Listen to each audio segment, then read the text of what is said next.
ये वीडियो शुरू करने से पहले एक डिस्क्लेमर सुन लीजिए दोस्तों। तो डिस्क्लेमर ये है कि ये वीडियो वही लोग देखें जो एक्सेल में कुछ एडवांस और लॉजिकल सीखना चाहते हैं। जी हाँ दोस्तों, आज के वीडियो में मैं आपके लिए लेके आया हूँ एक रियल जॉब प्रॉब्लम। चलिए एक्सेल फाइल में मैं आपको दिखाता हूँ।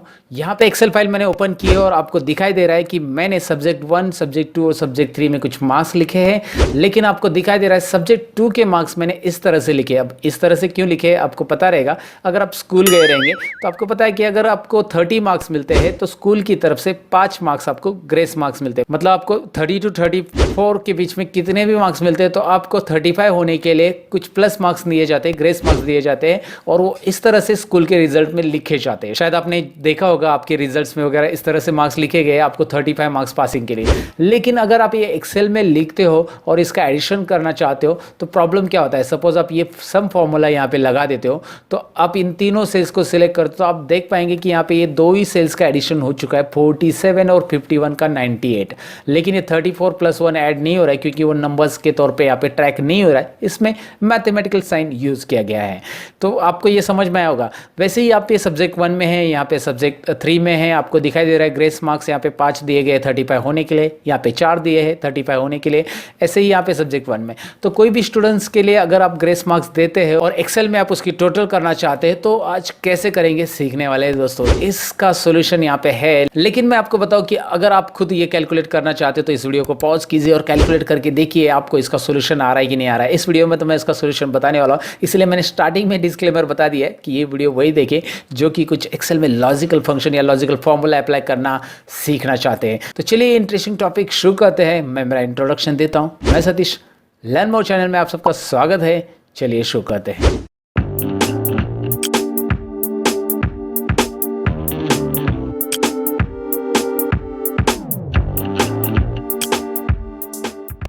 और हाँ, वीडियो में आगे बढ़ने से पहले दोस्तों मैं आपको बताऊं कि आप अगर नए हो हमारे चैनल पे तो वो सब्सक्राइब है ना, उस पर क्लिक कर देना और बेल आइकॉन पे भी क्लिक करना अगर आप हमारे वीडियोस रेगुलरली देखना चाहते हो। तो नहीं देखना चाहते तो डोंट डू दिस।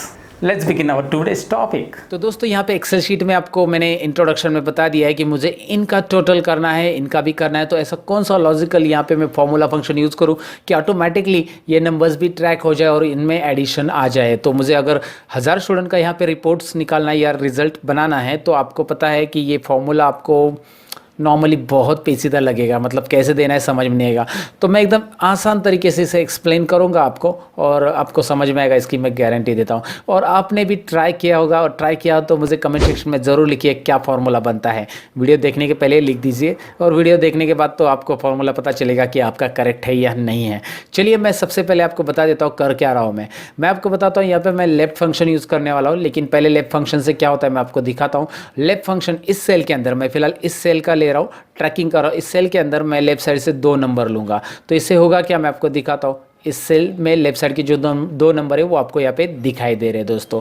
अगर मैं यहाँ पे राइट फंक्शन यूज़ करता हूँ, चलिए मैं राइट फंक्शन उसी सेल को लेता हूँ और कॉमा करके यहाँ पे एक सेल लेता हूँ, मतलब राइट साइड से नंबर ऑफ कैरेक्टर 1 लेता हूँ। नंबर ऑफ 1 कैरेक्टर मतलब होता है कि यहाँ पे राइट साइड से आप देखेंगे तो 1 ही है, तो इतना ही कैरेक्टर लेंगे और यहाँ पे 1 ही डिस्प्ले आएगा। मतलब राइट साइड में जो कैरेक्टर रहेगा वो यहाँ पे डिस्प्ले करेगा। अगर यहाँ पे 2 रहेगा, मैं एग्जाम्पल करके दिखाता हूँ, तो वो 2 दिखाई देगा। तो राइट साइड में जो कैरेक्टर्स है, जो नंबर्स है, वो यहाँ पे आपको दिखाई देंगे। अब इन दोनों फॉर्मूला को अगर मैं मर्ज करूँगा, मतलब मैं करता क्या हूँ, यहाँ पे मैंने लेफ्ट के अंदर ही इसे प्लस करके राइट लिख दिया, तो होगा क्या देखिए। लेफ्ट के अंदर मैंने प्लस किया, राइट लिखा, और राइट के अंदर राइट से मुझे 1 कैरेक्टर लेना है तो मुझे मिल गया 35।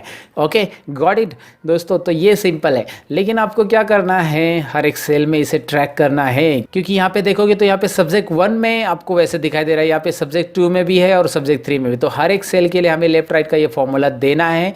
लेकिन जहाँ पे ये प्लस साइन ऐड नहीं है, सपोज ये 47, उसके लिए लेफ्ट राइट तो चलेगा नहीं दोस्तों। तो अगर नॉर्मल नंबर है तो नॉर्मल नंबर ही पिक करें, अगर नॉर्मल नंबर नहीं है तो उसको लेफ्ट राइट का फॉर्मूला इस तरह से अप्लाई हो जाए। ये हमारी कंडीशन है। तो चलिए मैं आपको दिखाता हूँ करना क्या है इसमें।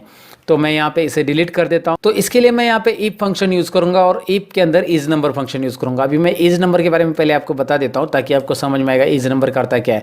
इज नंबर मैं इसे सिलेक्ट करता हूँ, अगर ये नंबर है तो आपको दिखाई दे रहा है ट्रू हो रहा है। और यहाँ पे दूसरा इज नंबर अप्लाई करके दिखाता हूँ दूसरे वाले सेल्स पे। इज नंबर दोबारा यहाँ पे आप टाइप कीजिए और इस पर देखिए इज नंबर क्या आ रहा है, फॉल्स आ रहा है। मतलब आपको पता है कि ये नॉर्मल नंबर है तो ट्रू आता है, और नॉर्मल नंबर नहीं जिसमें एडिशन का मतलब प्लस वगैरह साइन दिया है तो वहाँ पे उसे फॉल्स लिख के आ रहा है। तो अब हम क्या करेंगे, ई ओपन ब्रैकेट एक लॉजिकल फंक्शन अप्लाई करेंगे, इसके अंदर हम लोग इज नंबर ये फंक्शन यूज़ करेंगे। अब देखिए कैसा काम कर रहा है।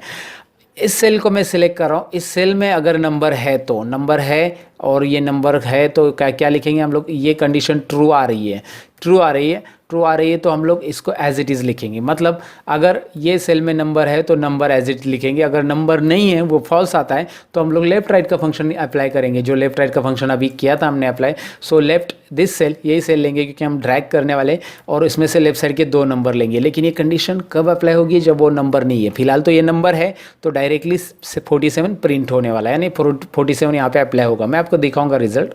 तो लेफ्ट और प्लस करेंगे, राइट का फंक्शन भी यहाँ पे अप्लाई करना है। तो राइट में क्या करना था बताओ मुझे ज़रा। राइट में इसी सेल में कॉमा 1 राइट साइड का नंबर हम लेंगे। अब आप एंटर बटन प्रेस कीजिए और यहाँ पे देख पाएंगे आप क्या आ रहा है। यहाँ पे देख सकते हैं आप 47 आंसर आ रहा है, क्योंकि ये नंबर है दोस्तों। और इसे ड्रैग कीजिए, चलिए इसे ड्रैग करके देखते हैं क्या होता क्या है। ड्रैग कीजिए, आपको दिखाई दे रहा है इस सेल में क्या हो रहा है, 32 प्लस 3 35 आ रहा है। ये तो 83 दिखा रहा है। यहाँ पे देखिए लास्ट में 33 प्लस 2 यानी कि 35। तो जहाँ पे भी वो नंबर नहीं है, यहाँ पे देखिए फंक्शन कैसे काम कर रहा है। If this is not equal to true, मतलब इस number is not equal to true, तो क्या होगा, ये वाला C7 रन नहीं होगा, डायरेक्टली ये वाला फंक्शन रन होगा और उसमें लेफ्ट और राइट के नंबर ऐड करेगा। तो ये थोड़ा सा लॉजिक मैंने अप्लाई किया, उम्मीद है आपको समझा होगा। और ये हर एक सेल के लिए अप्लाई करना है आपको, यानी कि यहाँ पे आपको प्लस साइन देना है। फॉर्मूला थोड़ा सा बड़ा हो जाएगा, लेकिन एक बार फॉर्मूला अप्लाई कर दो 1000 सेल्स के लिए अप्लाई होने वाला है दोस्तों। तो करना क्या है इसमें, अभी इसी फॉर्मूला को आप कॉपी करेंगे और पेस्ट, दोबारा लिखने की ज़रूरत नहीं। बस करना क्या है, C2 की जगह आपको D2 लिखना है, क्योंकि फॉर्मूला हमारा एज इट इज़ सिमिलर है। सब कुछ फॉर्मूला में वही कंडीशंस रीड होने वाली है। अगर इस नंबर है तो वही सेल लेगा, नहीं तो ये। और वैसे ही हम लोग यहाँ पे क्या करेंगे, फिर से प्लस साइन यहाँ पे अप्लाई करेंगे। प्लस करना है क्योंकि एडिशन करना है यहाँ पे नंबर्स का हमें, तो प्लस साइन देंगे हम लोग यहाँ पे ब्रैकेट के बाहर, और फिर से यहाँ पे ईफ का फॉर्मूला हम लोग लेंगे कंटिन्यू। और इसमें E2 यहाँ पे नेक्स्ट सेल आएगी, सब्जेक्ट 3 की सेल आपको दिखाई दे रहे हो। वो जैसे मैं E2 टाइप कर रहा हूँ, यहाँ पे वो सेल सिलेक्ट होते जा रही है, और 4 जगह पे आपको E2 टाइप करना है। जितनी जगह पे पहले C2 था उतनी जगह पे E2। अब एंटर प्रेस कीजिए, now you are getting proper answer. आप इसे डबल क्लिक करके ड्रैग कीजिए और आंसर आ रहा है आपके सामने। ज़रा आंसर भी चेक करके देखिए, क्रॉस चेक करते हैं। यहाँ पे 51 है, प्लस करेंगे आगे 35 लिखेंगे हम लोग, क्योंकि वो 35 होता है, और ये प्लस करेंगे तो यहाँ पे आपको दिखाई दे रहा है क्या हो रहा है, 133। ओके, तो इस तरह से लॉजिक हम अप्लाई कर सकते हैं दोस्तों। तो ये प्रोसीजर मैंने थोड़ी सी लॉन्ग मेथड से ली, लेकिन इस प्रोसीजर को आप शॉर्ट मेथड से भी कर सकते हैं। उसका दूसरा भी सोल्यूशन है मेरे पास। मैंने जानबूझकर आपको ये बताया क्योंकि लेफ्ट राइट से हम लॉजिक कैसे लगाते हैं ये मुझे आपको बताना था, इसलिए मैंने बताया। लेकिन इसे शॉर्ट वे से भी कर सकते हैं। और देखिए शॉर्ट वे से कैसे करना है मैं आपको सिंपली बता देता हूँ। यहाँ पर मैं इस फॉर्मूला को पूरा हटा देता हूँ। पहले मैं आपको बता देता हूँ कि यहाँ पर इतना फॉर्मूला हमें रखना है, लेफ्ट राइट हटा देना है। और यहाँ पर मैं करूँगा क्या, सिंपल है। आपको देखिए यहाँ पे is number C2 is equal to true, मतलब अगर ये नंबर है तो यही वैल्यू लेने वाला है C2 के अंदर जो वैल्यू है। अगर वो नंबर नहीं है, मतलब वो इज नंबर नहीं है, तो कौन सी वैल्यू हमें चाहिए, हमें चाहिए 35, क्योंकि यहाँ पे आप देख सकते हैं हम 35 राउंड फिगर पासिंग मार्क्स ही करने वाले ना, उससे ज़्यादा तो करने वाले नहीं है। इसलिए यहाँ पे आप डायरेक्ट 35 लिख सकते हैं। अगर आपको पता है कि यहाँ पे 35 ही उसको देने पासिंग मार्क्स, टोटल 35 ही हो रहे हैं। देखो 33 + 2 32 + 3 30 + 5, मतलब हमें 35 पासिंग करना है, उसको ज़्यादा तो देना है नहीं है। तो इसलिए लेफ्ट राइट यहाँ पे ज़रूरी नहीं है। तो यहाँ पे आप डायरेक्टली 35 करोगे तो होगा क्या, मैं आपको बता देता हूँ। 35 करोगे और एंटर करोगे तो यहाँ पे आपको दिखाई दे रहा है, फिलहाल तो 47 दिखाई दे रहा है। आप ड्रैग कीजिए, जहाँ पे भी फॉर्मूला आ रहा है, मतलब प्लस साइन आ रहा है, वहाँ पे ऑटोमेटिक 35 डिस्प्ले करेगा। मैंने एडिशन नहीं किया यहाँ पे, लेफ्ट राइट भी यूज़ नहीं किया क्योंकि ज़रूरी नहीं पड़ रहा है यहाँ पे दोस्तों। तो आपको ये फॉर्मूला और शॉर्ट नज़र आ रहा है। अब इसे कॉपी करेंगे और यहाँ पे बस प्लस साइन करके पेस्ट करेंगे। पेस्ट करते समय C2 जहाँ पे दिख रहा है वहाँ पे बस D2 करेंगे। तो ये 2 लॉजिक मैंने अलग अलग तरीके से यहाँ पे एक्सप्लेन किए आपको। पेस्ट कीजिए, यहाँ पे भी E2 कीजिए, आपको समझ में आएगा। आप एक्सेल लवर्स हो तो ज़रूर आपको ये चीज़ें इंटरेस्टिंग लगी होगी दोस्तों। देखिए यहाँ पे भी टोटल वही आ रही है, लेकिन ये आपको तभी यूज़ करना है जब आपका ये मार्क्स फिक्स है, 35 ही है।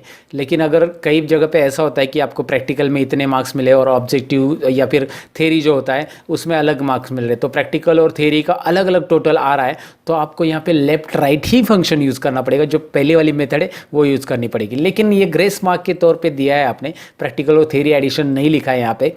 या जैसे आप देखो असाइनमेंट के मार्क्स रहते हैं कॉलेजेस में और आपके एग्ज़ाम के मार्क्स, तो एग्ज़ाम मार्क्स प्लस असाइनमेंट ऐसे करके दो एक ही सेल में लिखे गए और आपको ऐसे लिखना है, तो आप इसे यूज़ कर सकते हैं लेफ़्ट राइट के फंक्शन से जो स्टार्टिंग में मैंने बताया था। लेकिन अगर उसको ग्रेस मार्क्स मिले और वो जो कि 35 होने वाली उसकी टोटल, तो आप ये शॉर्ट वाला फॉर्मूला यूज़ कर सकते हैं। इन दोनों में से कौन सा लॉजिक आपको पसंद आया ये मुझे कमेंट सेक्शन में ज़रूर लिखिए। मैंने दोनों भी लॉजिक अप्लाई करके आपको दिखाया है, एक लॉन्ग मेथड से भी होता है, एक शॉर्ट मेथड से भी होता है। और आपने कौन सा फॉर्मूला गेस किया था, मैंने स्टार्टिंग में आपको बोला था कि आप सॉल्व करके देख लो, ये भी मुझे कमेंट सेक्शन में ज़रूर लिख देना दोस्तों। मैं इंतज़ार करूँगा आपके सोल्यूशन का।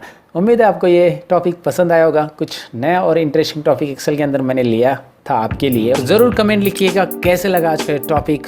इंतज़ार रहेगा मुझे आपकी कमेंट का। मिलते हैं अगले वीडियो के अंदर। Bye bye.